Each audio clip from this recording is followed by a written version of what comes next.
last half hour, and she's asking the community to stand together in prayer. In a statement, she says, quote, "We must remain vigilant in our support of the New Orleans Police Department and our law enforcement partners who are working tirelessly to bring those responsible for this horrific act to justice," end quote.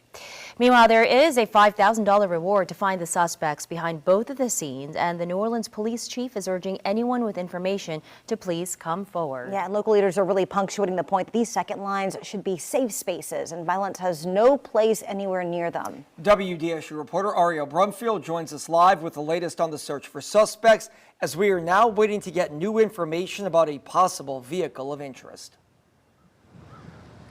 That's right, you guys. Well, Chief Ann Kirkpatrick, she says those who were wounded in the shooting incidents yesterday, she says they are recovering and stable right now. And of course, as Shay mentioned, we learned of those two young men who actually lost their lives at the second line yesterday afternoon. But we did learn that those two shooting incidents happened about 45 minutes apart from each other.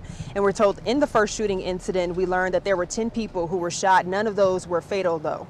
In the second shooting, we're told 3 people were shot, 2 people died.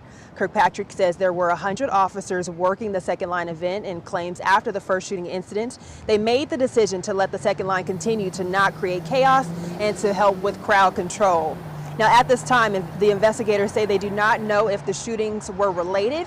We are told there were 2 different guns used, and they're not sure the number of shooters who were out there yesterday. Now, one of the messages that we continuously heard from city leaders is just how much second lines are a part of the New Orleans culture, but also, more importantly, the need to tackle violence in the city.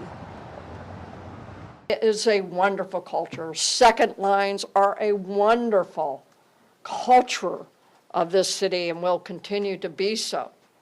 But we have got to work together with the community to prevent any potential for violence in our second lines. I just want to emphasize to everyone here to not generalize relative to an activity, and just recognize that we must do everything that we can to make the full weight of the criminal justice system come down on the individual or individuals who are found to have committed this crime.